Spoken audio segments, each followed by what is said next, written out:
Now, let's talk a little bit about fundamental ideas. Because with the present perfect, there are different ways we use it. There are different reasons why we use it. And there's 4, 5, 6, 7 different ways. But I want to talk about 2 fundamental ways. And in fact, when I like to give an introduction to the present perfect to my students, I like to explain it in 2 basic ideas. One idea is duration, right? Something started in the past and continues now. For example, I started this class at 3:30. It is now 3:45. I have been talking for 15 minutes, right? It started and continues now, all right? The second idea with the present perfect, and I want to talk more about the second idea next week, next Saturday. Today's focus is on duration.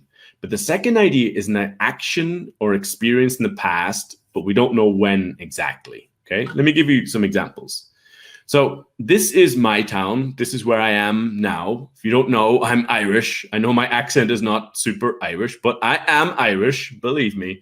And this is my small town. This is where I am now. During the pandemic, I'm at home like everybody. So here I am, right?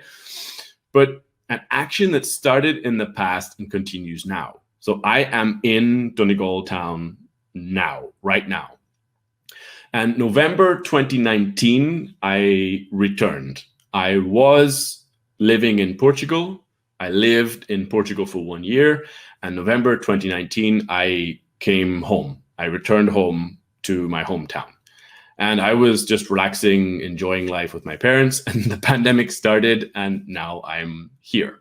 I was going to leave, but now I'm staying, of course.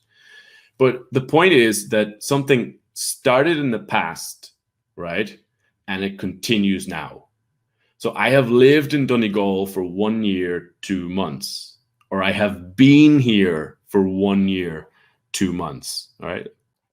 Now, the second idea that I want to talk more next week in next week's class is an experience or action in the past, but we don't know when exactly. And these are the questions that you hear. Have you ever?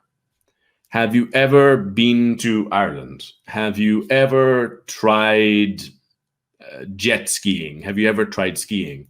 It's that moment where I'm asking a question. For example, I can ask you in this one, have you ever been to Italy?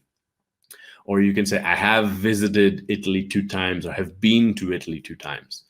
And you are saying, yes, this experience happened, but you are not saying when. And that's that crucial difference. Now, we will see this more detail next week if you want to come to the class next week. But that idea is you don't know when.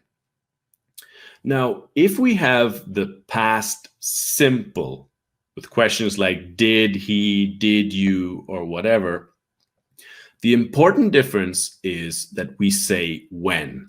There's almost always some information about when, what happened. For example, I went to Italy 3 years ago. This is true. But because I'm telling you when, that's the difference in the simple past. And again, I'm going to talk more about the simple past next week, all right? So just for another example of simple past as compared, for example, I worked in a restaurant when I was a student.